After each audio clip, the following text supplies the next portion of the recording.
Hello there mga beloved yung sa kamusta po kayong lahat? Andito mo yung lingkod Renzo Tarot Channel para bigyan kayo ng isang soulful and meaningful na tarot reading.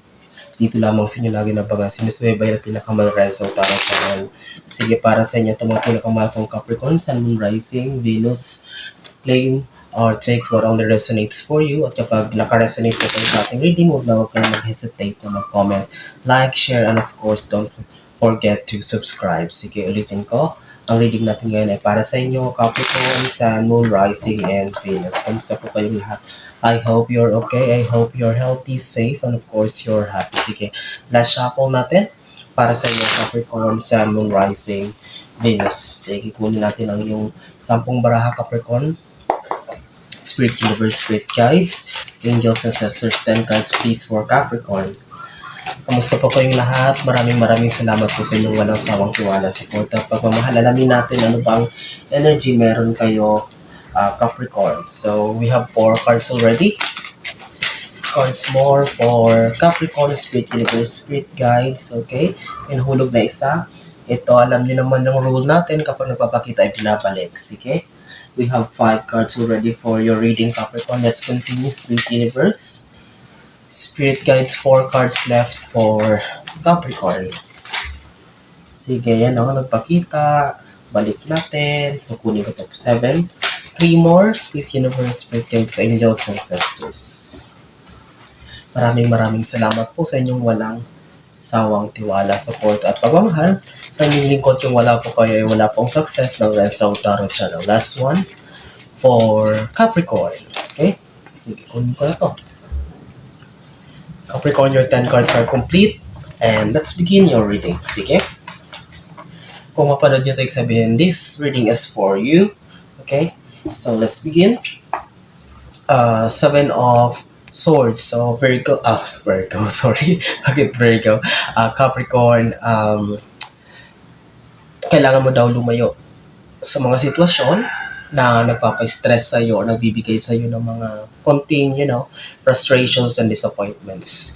Hindi man natin makontrol ang mga bagay-bagay, but the universe is telling you, Capricorn, to take things easy, at least a little bit of calmness, kasi masusolusyonan din ang lahat ng bagay. But you need to take those mindset. Tanggalin yung mga klase ng mindset na parang ang bilis agad mag-react sa mga sitwasyon na kailangan mo ng maging kalmado sa lahat ng bagay. Tanggalin niyo rin daw yung mindset na parang masyadong, assertive or parang masyadong dominant sa relationship or sa mga bagay-bagay kasi hindi ito maganda para sa iyo. I know, alam nating lahat na may mabuti kayong puso, you have a very sincere heart, but in terms of, controlling something, we cannot control everything. That's why Capricorn, yan ang kailangan mong matutunan. Then, so we have the star card here. You are still guaranteed, Capricorn, ng magandang mga bagay. So this star card represents that you have stability in all aspects of life, career, love life, finances. So you are very good states. This star card represents stability. At the same time, you will be shining. You will continue shining. At the same time, whatever plans you have, it will be granted for you. Magiging maganda ang daloy ng lahat ng bagay para sa iyo. Although sabi ko nga, there are may mga konting disappointment, but it's because nangyayari it is because on how you react on things. But Capricorn, this star card signifies that you're in a good position, nasa mabuting kalagayan, you're in a very good state, and at least you have everything as of now, okay? Then, pangatlo is the 5 of Pentacles. Okay, 5 Pentacles, Capricorn, you need to learn how to, but I know that you're very good with this thing. Magaling kayo sa pagdisiplina sa paghawak ng finances or ng iyong pera, but still a reminder again for you to not put your trust easily sa mga taong baka lalapit sa inyo or baka humingi ng tulong sa inyo. It seems that, maawain pa naman kayo. There are some people that magagaling magsalita, matatamis ang dila. Maybe they will be offering something for you too good to be true. At least, you have the discernment, Capricorn, magaling ka dyan sa pagbabasa ng mga tao kung sino yung totoo, nagsasabi ng totoo, or who are sincere. Okay, that's why in terms of Pentacles, although this is a Pentacles, this is a reminder for you, Capricorn, na, take it easy, take it slow in terms of trusting people, lalo na kung may kinalaman ay, or involved ay pera. Okay? Then, so, Page of Swords, so, you will be having the confidence. You're very confident now. Parang nabawasan ng tinik yung buhay mo nitong mga nakaraan na puro medyo ang daming pressure, ang daming obligations and responsibilities na na-overwhelm ka. But here, this Page of Swords signifies that na-overcome it, and now it seems na parang magaan na yung flow. Not also, ang gusto ko sabihin, parang naglalakad ka ngayon, bumabangon ka or gumigising ka na parang at least parang ang daming nabawas sa'yo. Parang medyo gumaan yung pakiramdam mo, yung pag-deal mo sa araw-araw pagbangon mo. And this page of Swords signifies also that you are now filled with confidence. You are now, baga na-regain mo yung confidence mo, na-regain mo yung positive vibes mo na parang lately, parang medyo hindi makita ng tao sa'yo. It's because you've been so busy and you're so serious with solving a lot of things or dealing with a lot of things kasi ang dami mong pinagkakabisihan at parang dahil sa sobrang seryoso ka, parang napansin ng karamihan na parang at least a little bit of smile, parang hindi mo maipakita. Okay? Capricorn? Then, we have the Page of Cups. So, this is, kumbaga, yung iba nasa sitwasyon na ito, and to those who are manifesting for it, I'm telling you, kasi lumabas ang the Star card, Capricorn, kung nasa manifestation stage ka pa lang, claim it that you will be granted or makukuha mo talaga ito, because here's the Page of Cups signifies achievement, success. Hindi lang basta cup, hindi lang basta achievement, may laman pa siya. So, sabihin, harvest season 2, ito para sa'yo, aani ka ng napakaraming positive or no positive surprises, good news. Ito, here you are, the waves, yung nasa likod mo yung alon, ito yung pinagdaanan mo and you overcome it. Sabi ko nga, magagaling kayo, matatalino kayo, Capricorn. You're very talented, you're very skillful. So, nasa iyo ang lahat. That's why walang imposible na hindi mo malalagpasan or walang problema na hindi mo kayang, solusyonan. You always rise up to the occasion.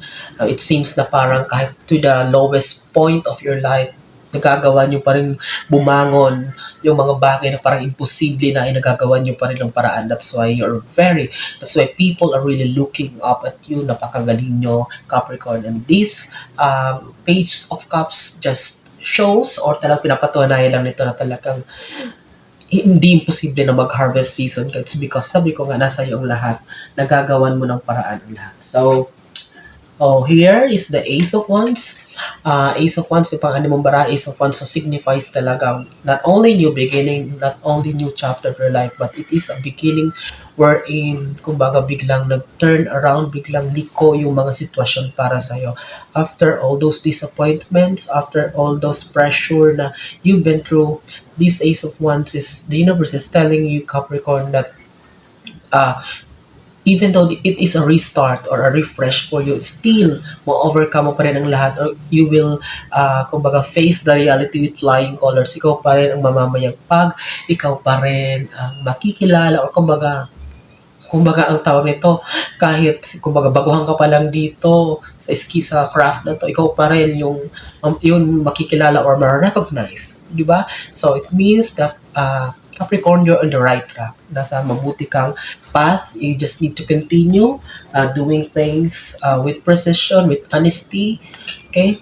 So, 5 of Cups. So, there are some of you, mga Capricorn, na parang still feeling incomplete or there's a little bit of sadness and emptiness that you are feeling. So, nakatapat siya ng star card. So, maybe this is related sa mga bagay-bagay na gusto mo makuha. Although you already had enough, may mga nakamit ka na, kumbaga, stability in terms of finances, good job, or whatsoever. But still, may gustong-gusto ka talaga na siya pa rin yung konting bumabagabag para sa Capricorn, and you really wanted this thing and parang hindi pa siya sa ngayon talaga nagmamanifest para sa'yo. But I'm telling you that magkatapat siya ng star card, you need to cast away that sadness. Tanggalin mo yung pag-worry mo, tanggalin mo yung mga negative thoughts mo. It's because that will cause you or that will be the root cause of, stress and whatever. So, maaring maging blockage din yan para sa mga minamanifest mo.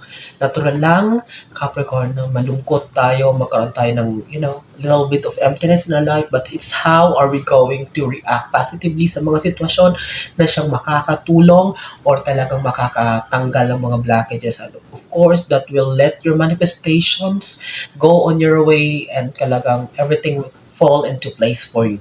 Okay? So, we have Nine of Pentacles, stability. In terms of finances, money, you don't need to worry about money. Okay yung source of income mo, magtutuloy-tuloy ito with this Nine of Pentacles, stability, uh, contentment and joy in terms of finances, shared resources, or whatsoever investment. So, you don't need to worry about it.